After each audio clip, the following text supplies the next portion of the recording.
નમસ્કાર. ફરીથી હાજર છું એપિસોડ 3 સાથે અને આજે મારી સાથે જોડાઈ રહેલા છે એક યંગ ગેસ્ટ માનસી શાહ, જે વાપીથી છે અને 23 યર્સની એજ પર એમના લગ્ન થયા હતા અને એમની પોતાની પણ એક અલગ ટાઈપની જર્ની છે. તો લેટ્સ વેલકમ માનસી શાહ અને એમની જર્ની, એમનું લર્નિંગ એ આપણી સાથે શેર કરીશે અને આપણે બધા મળીને એમને સાંભળીએ, સાથે સાથે એમની સ્ટોરી પરથી શું શીખવા મળે છે તે પણ જોઈએ. તો વેલકમ માનસી. થેન્ક યુ પૂર્વીબેન. આ સ્ટેજ ઉપર મને ચાન્સ આપવા માટે તમારો ખૂબ ખૂબ ધન્યવાદ છે. આઈ એમ રિયલી વેરી ગ્રેટફુલ. અને હું થેન્કફુલ છું કે જે મેં ઇનિશિયેટિવ લીધું અને તમે લોકોએ પાર્ટિસિપેટ કરવાનું ડિસિઝન લીધું. અધરવાઇઝ આ સ્ટેજ અહીંયા હોતે જ નહીં. So I am really grateful to all the participant including you. Thank you. So કેવું લાગે છે આપણા પોડકાસ્ટમાં જોઈન કરીને અત્યારે? How you are feeling? Mixed emotions છે. થોડીક નર્વસનેસ બી છે, હેપીનેસ બી છે, એક્સાઇટમેન્ટ બી છે અને આમ કહીએ એમ થોડુંક કોન્ફિડન્સ બી બિલ્ડઅપ થાય છે. બીકોઝ યુ નો હાઉસવાઇફ ને લગભગ આવા કન્સિડરેશન મળતા નથી. They are taken four granted હંમેશા. તો આ એક રિયલી સારો ઇનિશિયેટિવ છે જે તમે હાથમાં લીધો છે અને આઈ એમ રિયલી હેપી કે હું આ ઇનિશિયેટિવનો તમારી સાથે પાર્ટ બની શકી. આઈ એમ બસ રિયલી વેરી હેપી. મારું આ જ મિશન છે કે આવા પોડકાસ્ટ થાય, હાઉસવાઈફનો કોન્ફિડન્સ વધે અને એક લેડી બીજી લેડીને કંઈક ને કંઈક હેલ્પ કરી જાય. તો ડેફિનેટલી. તમારા જેવા સાથીદારની જરૂર છે. Thank you so much. Okay, so આ ફિલિંગ સાથે આગળ વધીએ તો સૌથી પહેલાં મારે જાણવું છે કે જેમ દરેક લેડીના મેરેજ એક ટ્રાન્સફોર્મેશન, એક ટર્નિંગ પોઈન્ટ, કંઈક ને કંઈક ચેન્જ હોય છે. તો જ્યારે તમારા લગ્ન થયા ત્યારે તમારી લાઈફમાં તમને એવું શું લાગે છે કે એવું શું હતું જે તમને થોડું અઘરું લાગ્યું હોય અને એવું શું ખબર હોત તો બહુ સારું પડતે? એમ તો લગ્ન કરીને લગભગ બધી જ વસ્તુ આપણા માટે ડિફિકલ્ટ થઈ જતી હોય છે, પણ મને જે સૌથી વધારે ડિફિકલ્ટ લાગ્યું એ આપણે કહી શકીએ કે કોમ્યુનિકેશન. બીકોઝ હંમેશાથી એવું જ શીખવાડવામાં આવે છે છોકરીઓને કે સાસરે જઈશ તો શું કરીશ, એટલે આપણે કે તારે આ નથી બોલવાનું, એવી લગભગ ટ્રેનિંગ બધાને જ મળી હોય. તો એક મનમાં ડર હોય, એક ડિલેમા હોય કે બહુ બધા જણ છે, બધાની પોતાની થોટ પ્રોસેસીસ હોય છે, બધા એકબીજાને સમજી શકે એવું બી જરૂરી નથી. તો કોની સામે કઈ વસ્તુને એક્સપ્રેસ કરવી એ થોડુંક સમજતા ડિફિકલ્ટી પડતી હતી. સમય જતા એ સમજાઈ ગયું કે આ બોલવાનું છે, આ પી જવાનું છે, પણ જે બોલવાનું છે એ કઈ રીતે બોલવાનું છે, કઈ રીતે પ્રેઝન્ટ કરવાનું છે એ શીખવું. એકચ્યુઅલી હું આટલા વર્ષમાં હું શીખી કે હું આ શીખી ગઈ છું. હવે વાંધો નહીં આવશે. ઓકે, એટલે અલગ અલગ ટાઈપના લોકો સાથે હવે કઈ રીતે ડીલ કરવું એ ખ્યાલ આવે છે. હા. આની સાથે તમને કોઈ એવું સેલ્ફ રિયલાઇઝેશન થયું એવું સિચ્યુએશન યાદ આવે છે? કારણ કે જેમ તમે કહ્યું કે સમય સાથે શીખીએ છીએ, તો શીખતા શીખતા ઘણી વખત આપણી પોતાની પણ કોઈ જગ્યા પર એવી ભૂલ હોય છે જે આપણને રિયલાઇઝ થાય છે અને ત્યાર પછી આપણું ટ્રાન્સફોર્મેશન સ્ટાર્ટ થાય છે. તો એવું કોઈ સેલ્ફ રિયલાઇઝેશન તમારી લાઈફમાં છે? યસ, સેલ્ફ રિયલાઇઝેશન છે ડેફિનેટલી, અને આઈ થિંક બધી જ લેડીઝના લાઈફમાં થતી હોય છે. કારણ કે બધા બધું શીખીને તો નથી જ આવતા. ઓબ્વિયસ છે, લાઈફ ગ્રોથ જ છે. એટલે every now and then multiple incidents આપણી લાઈફમાં થતા હોય. એવી જ રીતે મારી લાઈફમાં બી થયા કે કંઈક નાની વસ્તુમાંથી કંઈક એવું શીખવા મળ્યું કે નહીં, આ જગ્યા પર આવું નહીં કરાય. તો with the passage of time ઘણી બધી વસ્તુ એવી રિયલાઇઝ થઈ કે આ જગ્યા પર મારે આ વસ્તુ મારા અંદર ચેન્જ કરવાની જરૂર છે. બીકોઝ એક છે જ વાત કે આપણે કોઈને ચેન્જ નથી કરી શકવાના. જે બી છે એ આપણે આપણી અંદર જ ચેન્જ કરવાનું છે અને ક્રિએટ કરવાનું છે. ક્રિએટ બી કરવું પડે. ઘણી વસ્તુ આપણે નહીં કરી હોય આટલા વર્ષથી કે એ આપણા કમ્ફર્ટ ઝોનમાં આપણે નથી કરી શકતા, પણ એ આપણા ગ્રોથ માટે આપણે જ રિયલાઇઝ કરીને એ જ વસ્તુને આપણી અંદર જ આપણે ક્રિએટ અને ચેન્જ કરવું પડે. ઓકે, તો કોઈ સ્પેસિફિક ઇન્સિડન્ટ કહી શકો કે જ્યાં આગળ તમે સ્ટેન્ડ લીધું હોય પ્લસ તમને રિયલાઇઝ પણ થયું હોય કોઈ ઇન્સિડન્ટ? સ્ટેન્ડ એકચ્યુઅલી ઘણી બધી જગ્યાએ લીધું છે. પણ એક બહુ મોટો એમ કહીને સ્ટેન્ડ લેવાની જરૂર પડી હતી, જે ન્યુક્લિયર થવાનું વિચાર્યું હતું મેં, બીકોઝ મલ્ટિપલ ઇન્સિડન્ટ્સના લીધે થોડુંક આપણે પોતાની ઉપર કામ કરવાનું ચાલુ કરીએ, અને મને એવું થયું કે હું ન્યુક્લિયર થઈ જાઉં એ વધારે સારું છે. હું જોઈન્ટ ફેમિલીમાં રહેતી હતી, ઇનફેક્ટ હજી બી છે જોઈન્ટ ફેમિલી, બટ હું ન્યુક્લિયર રહું છું. અને એ વસ્તુ માટે મારે સ્ટેન્ડ લેવા માટે બહુ બોલ્ડલી સ્ટેન્ડ લેવા પડ્યો હતો, because everybody was not ready. Mentally કોઈ પ્રિપેર બી નહીં હતું. ઇનફેક્ટ હું બી નહીં હતી, but I prepared myself, because એના કારણે મારી મેન્ટલ હેલ્થને નુકસાન થતું હતું. અને એ મેન્ટલ હેલ્થને નુકસાન થવાના કારણે મારું ઇનર ફેમિલી, એ લોકોને બી એટલી જ ટ્રબલ પડતી હતી, એની અસર, સાઈડ ઇફેક્ટ્સ બધું જ આવે. તો એ બધું જ કેલ્ક્યુલેટ કરીને કે આના માટે બી સારું છે, આના માટે બી સારું છે, ઓવરઓલ ફેમિલી માટે બી સારું છે, કોઈની મેન્ટલ હેલ્થ ખરાબ નહીં થાય, બધું પ્રોપર વિન વિન સિચ્યુએશનમાં રહે, એની માટે મેં સ્પેસિફિકલી આ ડિસિઝન લીધો હતો કે નાઉ આઈ એમ ટર્નિંગ ન્યુક્લિયર. સો ત્યાર પછી બેનિફિટ દેખાય છે તમારા યસ, સ્ટેપ લીધા? ડેફિનેટલી બેનિફિટ્સ દેખાય છે, અને એમાં બી ઘણી બધી વસ્તુઓ કામ કરી ગઈ છે. એક તો સેલ્ફ રિયલાઇઝેશન તો છે જ. સેલ્ફ રિયલાઇઝેશન થયું એટલે ઘણી બધી વસ્તુઓ આપણે બી પોતાની જાતની સાથે વાતો કરીએ, કે ડિસ્કસ કરીએ કે હા મારે આ કરવાની જરૂર છે. પછી નાની નાની વસ્તુઓ સ્ટાર્ટ કરવી, જેમ કે હું એવું વિચારું કે મારે આ કરવું છે, તો સેકન્ડ થોટ આવે એના પહેલા હું એને કેલ્ક્યુલેટ કરી દઉં કે આ કરવા જેવું છે કે નહીં. એટલે અહીંયાથી થોડીક ક્લેરિટી મળી. એ ક્લેરિટી મળે એટલે સ્ટેપ બાય સ્ટેપ તમારી જેટલી બી ગાંઠ હોય એ થોડી થોડી થોડી થોડી ઉકેલાતી જાય. એનાથી મારા પર્સનલ એટલે નજીકના રિલેશન્સ છે એમાં બી સુધારો આવ્યો, ગ્રોથમાં બી ફરક છે. જે અમારું ઇનર કહીએ કે મારા હસબન્ડ, મારા છોકરાને અમે અંદર અંદરનું જે બોન્ડિંગ કહીએ કે જે બી હોય, બધું જ ઓવરઓલ ઘણા બધા બેનિફિટ્સ થયા છે. પર્સનલ, મારો પર્સનલ બી ગ્રોથ એમ કહીએ ને, કે જે સ્ટેપ બાય સ્ટેપની હું વાત કરી કે પહેલા આ ખબર હતે તો આ આવું હતે, એ બધું રિયલાઇઝ આવી જ રીતે થાય. ઓકે, તો તમે તમારી કોઈ એવી ભૂલ શેર કરી શકો કે એક એવી ભૂલ કે જે ક્યારેય નહોતી કરવાની જરૂર? આઈ થિંક કોઈને એડવાઇસ નહીં આપવી જોઈએ. ઓકે. ભૂલ બી કહી શકો, આઈ થિંક બધા જ એવું વસ્તુ કરતા જ હોય છે, પણ એક વખત એવું કહી શકાય કે એક વખત એવું થયું હતું, હું કોઈકને કંઈક એડવાઇસ આપવા ગઈ અને સામેવાળા, નહીં સોરી હું નહીં, સામેવાળાએ મને એડવાઇસ આપી હતી, અને મને એ ટાઈમ પર એમ થઈ ગયું કે આને ખબર નથી કે શું ચાલે છે મારી લાઈફમાં.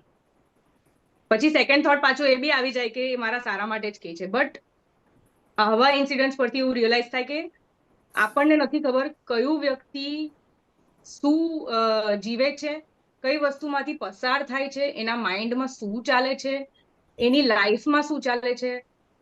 એ જે બી હશે એ જે તે વ્યક્તિ ફેસ કરે છે, એટલે એને જ ખબર હશે કે એને શું કરવાનું છે. એ જે સ્ટેપ્સ એને લીધા છે એને વિચારીને લીધા હશે. તો વાય કેમ આપવી છે એડવાઇસ? હા, નો ડાઉટ, જ્યાં સુધી તમને કોઈ વ્યક્તિ સામેથી એમ પૂછે ને કે ભાઈ મારે આ કેસમાં શું કરવું જોઈએ, તો તમે એને દિલ ખોલીને એડવાઇસ આપો. અને હું તો કહું ફૂલ સપોર્ટ બી કરો. સપોર્ટની જરૂર બધાને જ હોય છે, તો એ બરાબર છે, પણ જ્યાં સુધી તમને કોઈ માંગે નહીં ત્યાં સુધી એડવાઇસ નહીં આપવી જોઈએ. ઓકે, બરાબર છે. તમે ખાસા યંગ છો, બરાબર છે, તો અત્યારે તમે જે સમાજની અંદર ચાલી રહ્યો છે મોટો ચેન્જ, કે એક લેડીએ પોતે પણ કમાવવું જોઈએ, એક financial independence related social media પર બહુ બધું ચાલી રહ્યું છે, તમે રીલ જુઓ કે વિડીયોઝ જુઓ, તમારું શું માનવું છે એ વિશે? આ પોઈન્ટ ઉપર ખરેખર હું એગ્રી કરું છું કે એક કોઈ બી લેડી હોય, લેડી છોકરી જે બી એજની હોય, ફાઇનાન્શિયલ ઇન્ડિપેન્ડન્સ બહુ જ જરૂરી છે. એના ઘણા બધા કારણો છે. સૌથી મેઇન કારણ તો એનો પોતાનો કોન્ફિડન્સ એમાંથી જ એ મેળવે છે. એનો જે પ્રેઝન્ટ કરવાનો કોન્ફિડન્સ આવે એ વધી જાય છે. લાઈફસ્ટાઈલને સેટ કરવાનું, પછી કોઈની સામે આમ કહીએ ને કોઈ બી રીતે આપણે ઓવરઓલ જોઈએ ને તો એ કોન્ફિડન્ટ આપણને બનાવે છે. અને બીજું કે નાની નાની વસ્તુઓ જે આપણી સાથે રોજ થતી હોય, મોસ્ટલી બધી હાઉસવાઇફ થતી હોય છે કે કોઈ જગ્યાએ આપણને વેલ્યુ નથી મળતી. ક્યારેક એવું બી સાંભળવા મળી જાય છે કે તને કોણે પૂછ્યું, તને શું સમજ પડે, આ મારા પૈસા છે, એક્સેટ્રા એક્સેટ્રા. આવા ઘણા બધા સ્ટેટમેન્ટ લેડીઝને સાંભળવા મળે જ છે. અને એ ટાઈમ પર એને ખરેખર એવું ફીલ થઈ જાય કે યાર હું કમાતી હતી તો કદાચ આ સિનેરિયો નહીં હતો. એક વારે દરેક લેડીને થાય જ છે.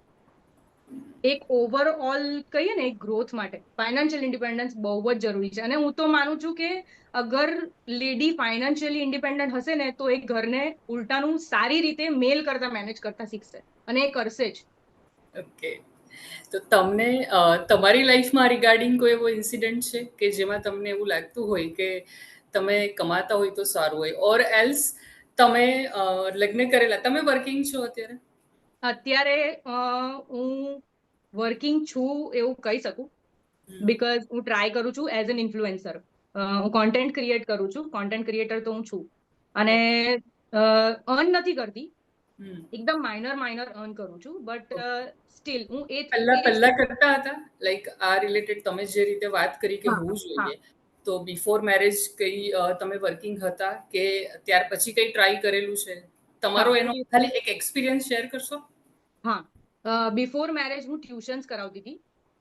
સાથે સાથે ત્યારે બી હું ઘરનું કામ બી મેનેજ કરતી હતી. એટલે જે ટાઈમ સ્પેર થતો હતો એમાં હું ટ્યુશન્સ ચલાવતી હતી. સાથે સાથે હું મારું સ્ટડીઝ બી કરતી હતી અને ઘરનું કામ બી કરતી હતી. પણ મેરેજ પછી થોડુંક એ ડિફિકલ્ટ થઈ ગયું, બીકોઝ બધી જ વસ્તુઓ નવી હતી.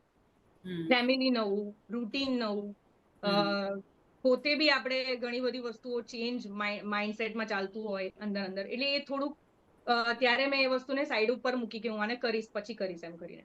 પણ ત્યારે મારું સ્ટડી બી ચાલુ જ હતું, MBA કરતી હતી હું.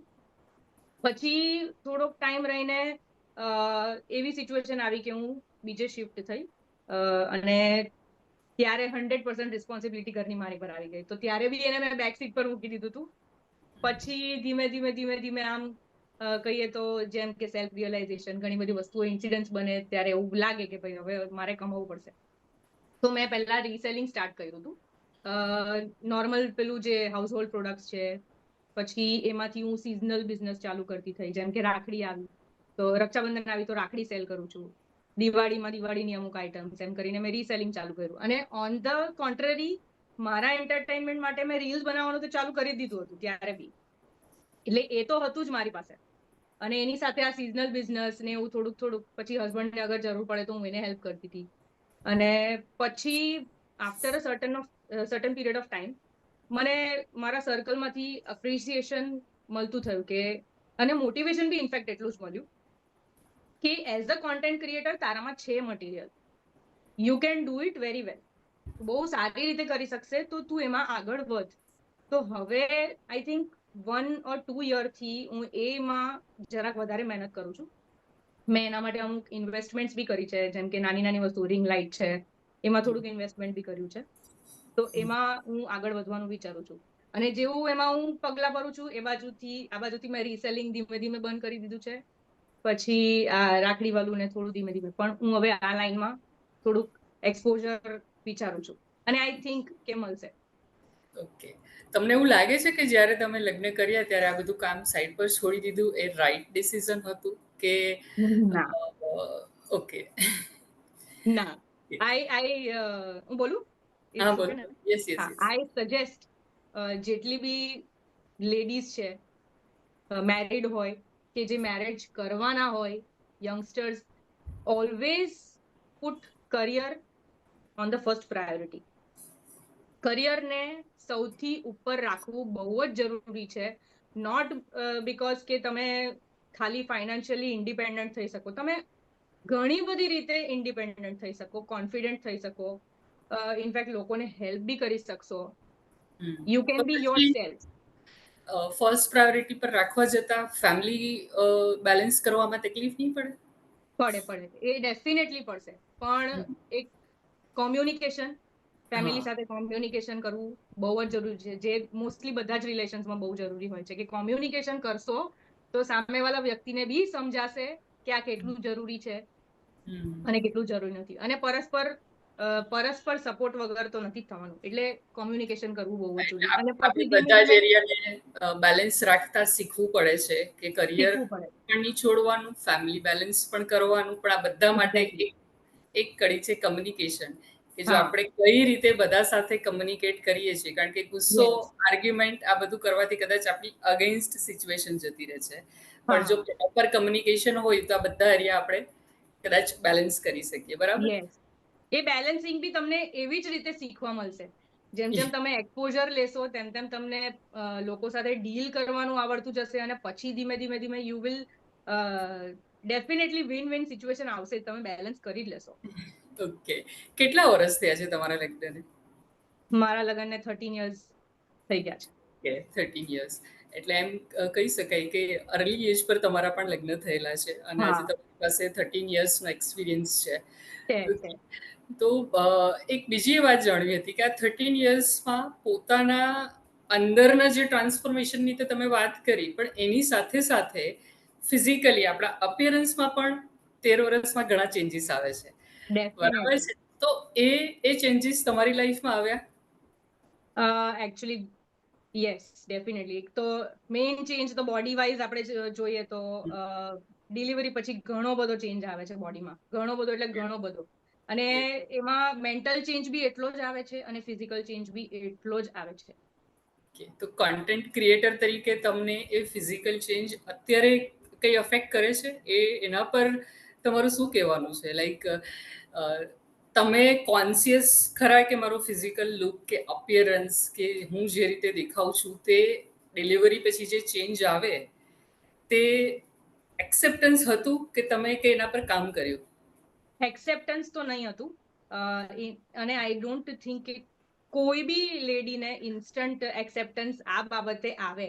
બીકોઝ આ ફેસ બહુ બહુ એકદમ વલ્નરેબલ હોય, કારણ કે એ ફેસ પર એ લેડીને પોતાને બી નથી ખબર હોતી કે એની સાથે શું થાય છે, હા. શું આવે છે. એના પોતાની અંદર ફિઝિકલ ચેન્જીસ, મેન્ટલ ચેન્જીસ, જ્યારે ફેમિલી બી બધાનું ફોકસ ખાલી છોકરા પર હોય છે, ત્યારે તમે ફિઝિકલી બી ડીલ કરતા હોય, મેન્ટલી બી ડીલ, તો એક્સેપ્ટન્સ એ ટાઈમ પર આઈ ડોન્ટ થિંક કે કોઈ બી લેડીમાં હોય. પણ વિધિન એટલે સમજો કે year or two I think મારી કોઈ ફ્રેન્ડ સાથે ડિસ્કશન થઈ હતી. તો એ યોગા જતી હતી ત્યારે. તો એને મને એમ કીધું કે તું બી ચાલ, આપણે જઈએ. મેં કીધું કે હા, ઓકે, ચલ.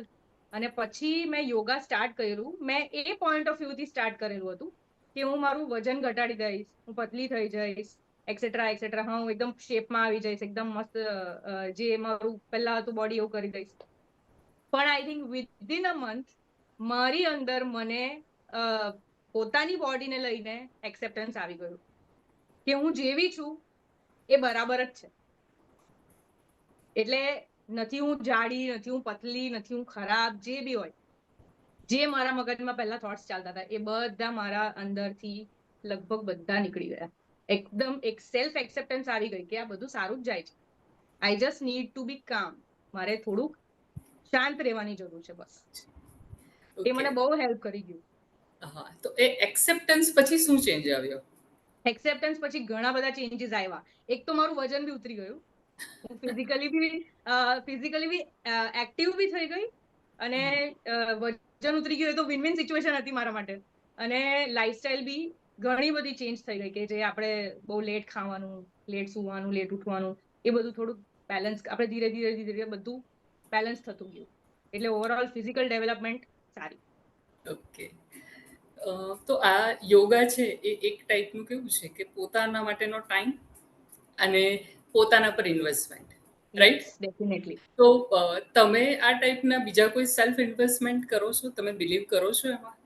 હા, હું આ મેઇન તો યોગા છે, મેડિટેશન છે, પછી હેલ્ધી ફૂડ. હા, નો ડાઉટ આપણે આજની જનરેશન છે કે જે બધું જંક ખાવામાં વધારે જાય છે, કે જંક વધારે ખાવું જોઈએ, એની કોઈ ના નથી.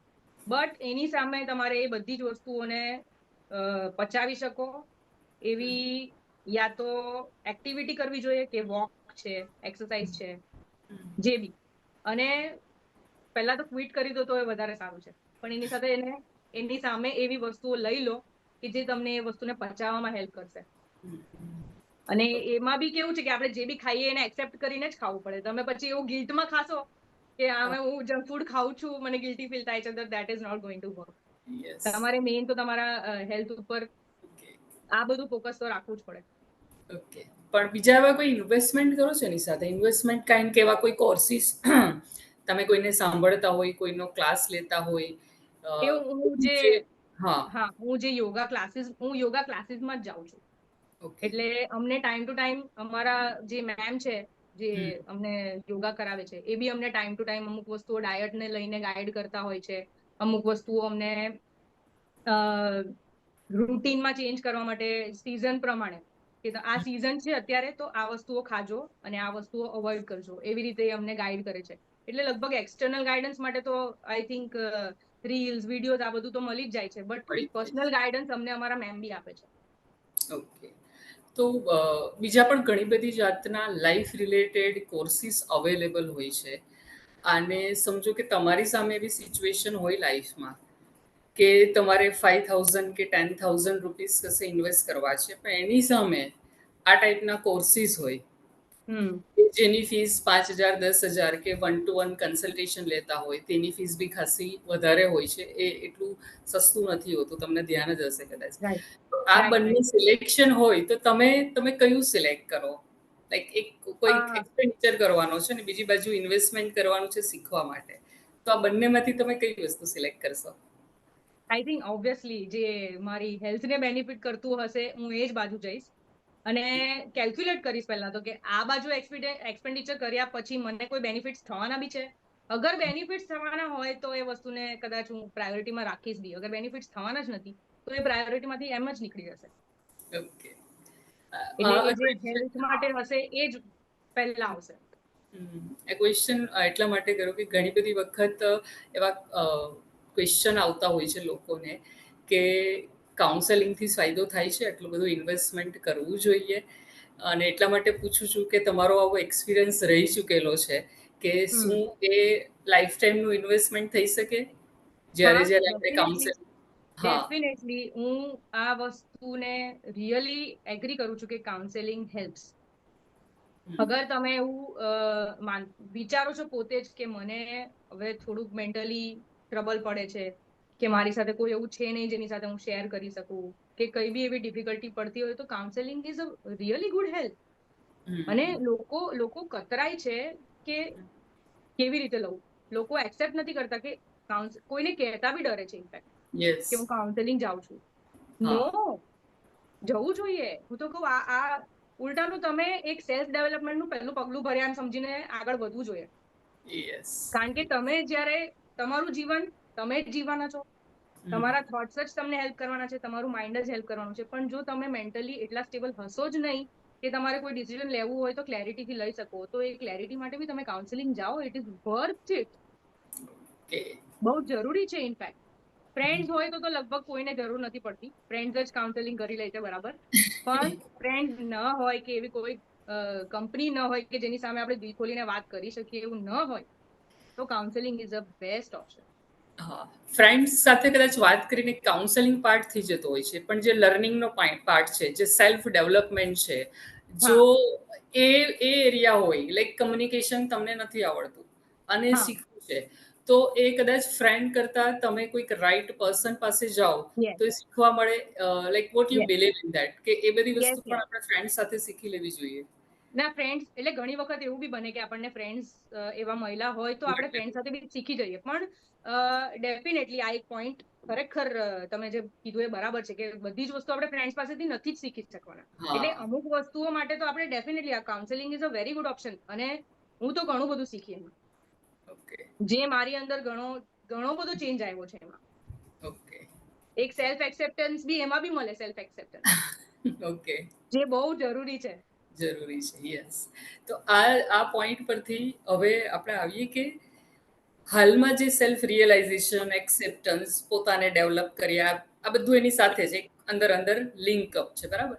તો હા આજનું રૂટીન શું છે? હવે અત્યારે તમે કઈ રીતે ડેઈલી લાઈફ તમારી જે હોય ડેઈલી રૂટીન તે કઈ હમ રીતે? મારું ડેલી રૂટીનમાં ઘર બી આવી જાય, છોકરું બી આવી જાય, મારું કોન્ટેન્ટ ક્રિએશન બી આવી જાય, બીજા સાઈડના અગર હું કંઈક એક્સ્ટ્રા કામ ઉપાડું તો એ બી આવી જાય. સવારે લગભગ છોકરાનું શેડ્યુલ હોય એટલે એની પાછળ ટાઈમ જતો રહે. પછી હું થોડોક ટાઈમ મારી જાતને આપું છું. એમાં પછી હું ક્યાં તો મોબાઈલ જોઈશ, યા તો બેસીને શાંતિથી પોતાની સાથે પેલું કે મેડિટેશન ટાઈપ કહી શકો તમે, પોતાની સાથે રહેવું થોડીક વાર માટે. પછી બ્રેકફાસ્ટ ને એ બધાની તૈયારી હોય, એ જે નોર્મલ રૂટીન હોય એ રૂટીન. પછી મારું યોગા આવે, યોગાથી પછી જે પાછું જે બપોરનો ટાઈમ હોય એમાં લંચ ને એ બધું. અને પછી છોકરું આવે, છોકરાની સાથે એને સ્ટડી કરાવવાનું, એને ક્લાસીસ મૂકવા જવાનું. એ મીન વાઇલમાં મને જ્યારે બી ટાઈમ ગેપ મળે અને એ એવી સિચ્યુએશન હોય જેમાં હું કોન્ટેન્ટ ક્રિએટ કરી શકું, તો હું એને બી ઇન્ક્લુડ કરી દઉં છું. અત્યારે તો છોકરો નાનો છે એટલે હું ફિક્સ શેડ્યુલ નથી બનાવી શકતી, પણ ટ્રાય કરું છું. અને ફ્યુચરમાં મારો એવો જ વિચાર છે કે હું મારા રૂટીનમાં મિનિમમ 5 hours મારા કોન્ટેન્ટ ક્રિએશનને હું આપી શકું. એની હું ટ્રાય કરું છું એને સેટ કરવા માટે. ઓકે, તો એક લેડી માટે ટાઈમ મેનેજમેન્ટ શીખવું બહુ જરૂરી છે, કારણ કે એને જનરલી એક ઓફિસમાં કામ કરતા હોય કે એક બિઝનેસ હેન્ડલ કરતા હોય ત્યારે પણ આ વસ્તુ એટલી જ ઇમ્પોર્ટન્ટ છે, કારણ કે નંબર ઓફ ટાસ્ક હોય ને જો ટાઈમ મેનેજમેન્ટ નહીં હોય તો કંઈ ને કંઈ છૂટી જાય. સેમ વે લેડી માટે કદાચ એ ડબલ છે. જ્યારે તમારી જે કોઈ વર્કિંગ પણ હોય, લાઈક એક નવો પાથ બનાવી રહ્યા હોય, જ્યારે બાળકો નાના હોય, અને પ્લસ ઘર સાચવવાનું, પ્લસ પોતાને પણ આપવાનો ટાઈમ. તો આ બધું ટાઈમ મેનેજમેન્ટ તમે શીખ્યા છો, તમે કરો છો? 100% તો નથી આપી શકતી હું મારું, પણ હું ડેફિનેટલી એ ટ્રાયમાં છું. હું સેટ કરું છું કે પ્રોપર શેડ્યુલ વાઇઝ બધી જ વસ્તુઓ મેનેજ બી થઈ જાય, મને બી કોઈ પ્રોબ્લેમ નહીં પડે કે હસબન્ડને બી કોઈ પ્રોબ્લેમ નહીં નડે, બધું સ્મૂથલી જાય. એના માટે હું અત્યારે પ્રોસેસ મારું ચાલુ છે.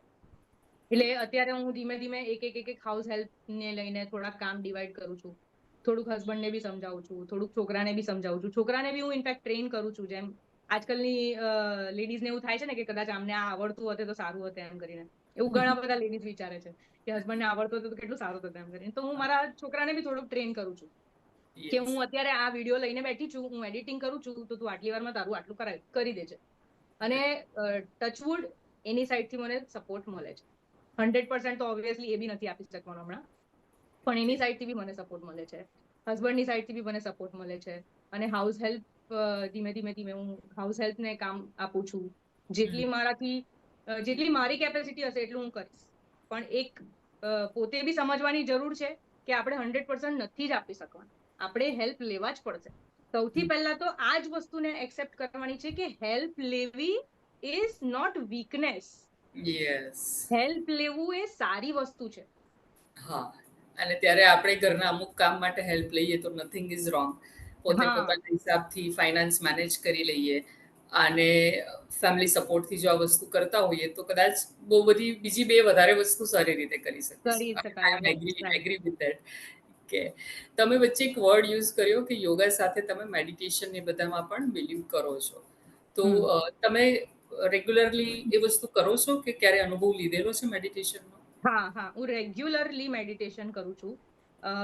અમને ક્લાસીસમાં બી ઇન્ફેક્ટ કરાવે છે. ક્લાસીસમાં આઈ થિંક ફ્રાઈડે એક મેમે દિવસ અલોટ કર્યો છે કે ફ્રાઈડેના દિવસે યા તો મેડિટેશન હશે યા તો ઝુમ્બા ઓર સમથિંગ, કોઈ હેવી એક્સરસાઇઝ, બેમાંથી કોઈ બી એક. એનો ડ્યુરેશન ફિક્સ જ છે એમનો કે આ દિવસે હશે એમ. તો અમે મેડિટેશન બી રેગ્યુલરલી કરીએ છીએ. અને ઇનફેક્ટ મને ક્યારેક ઘરે બી એવું લાગે કે મને આજે નથી, લો ફીલ થાય છે કે સમથિંગ કઈ બી, તો એના માટે બી હું પોતે બધું જ કામ મૂકીને એટલીસ્ટ 15 મિનિટ્સ કે 20 મિનિટ્સ પોતાની સાથે બેસીને શાંત વાતાવરણમાં યા તો લાઇટ મ્યુઝિક લગાવી દઈશ. મેડિટેશનના બી ઘણા બધા મ્યુઝિક મળે છે આપણને યુટ્યુબ પર, ઘણું બધું અવેલેબલ છે હવે તો. એ લગાડીને હું મારે જે બી મુદ્રામાં બેસવું હોય હું મુદ્રામાં બેસી જાઉં છું, યા તો એમ જ નોર્મલ કે હું મારું માઇન્ડ રિલેક્સ કરું એવી પોઝિશનમાં બેસીને પોતાની સાથે ટાઈમ સ્પેન્ડ કરું છું. એ ઘણી હેલ્પ કરે છે. Meditation is really very helpful. Okay, so Mansi, તમારી સાથે વાત કરીને બે ત્રણ મેઇન પોઈન્ટ મને જે દેખાય છે કે self realization, communication, self development અને પોતાના ફિઝિકલ અપિયરન્સને, પોતાની બોડીને એક્સેપ્ટ કરીને આજે 13 વર્ષમાં તમે ઘણા બધા ઉતાર ચઢાવ સાથે અહીંયા પહોંચેલા છો. કે જ્યારે આ રીતે બોલી શકો છો, એક કોન્ફિડન્સ સાથે, એક પોતાના પર કદાચ પ્રાઉડ ફીલ સાથે, જે હું તમારા એક્સપ્રેશનથી જોઈ શકું છું. અને તમારી વાત સાંભળીને આઈ એમ શ્યોર કે લોકોને મેસેજીસ મળેલા છે, આજે મેં વાત કરી 3-4 પોઈન્ટની, કે જે કદાચ ન્યૂલી મેરિડ હશે એને બહુ જ હેલ્પ કરશે. અને જે તમારી એજના છે એમાં પણ કદાચ કોઈ પોઈન્ટ એવો મિસિંગ હશે તો એ મેસેજ એમને મળશે કે ઓકે, હું આ પાર્ટ પર કામ કરી શકું છું. કોઈ બીજાને એના પર કામ કરવાથી ફાયદો થયો તો કદાચ મને પણ થશે. So thank you so much કે તમે તમારી જર્નીને શેર કરી, તમારા પોતાના ફ્લોસને બિંદાસ તમે એક્સેપ્ટ કર્યા કે યસ, આ મારે ચેન્જ કરવાનું હતું. તમે તમારા સેલ્ફ રિયલાઇઝેશન પણ શેર કર્યા. આ બધી જ વસ્તુ માટે thank you so much Mansi. And તમારા તરફથી આપણા વ્યુઅર્સને તમે કોઈ મેસેજ આપવા માંગશો? કરિયરને પ્રાયોરિટીમાં લેજો. Okay. બીજું કે જજ નહીં કરો, બીકોઝ આપણે જાણતા અજાણતા લગભગ આપણે બધાને જજ કરી જ લઈએ છીએ. નાની વસ્તુ, મોટી વસ્તુ, જે બી હોય આપણે જજ કરી જ લઈએ છીએ. હું કોઈને નેગેટિવલી ફ્રેમ કે બ્લેમ કરવા નથી માંગતી, બટ આ એક હ્યુમન નેચર છે જે થઈ જ જાય. પણ નહીં કરો જજ, બીકોઝ યુ નેવર નો કે કયું વ્યક્તિ કઈ સિચ્યુએશનમાંથી પસાર થાય છે.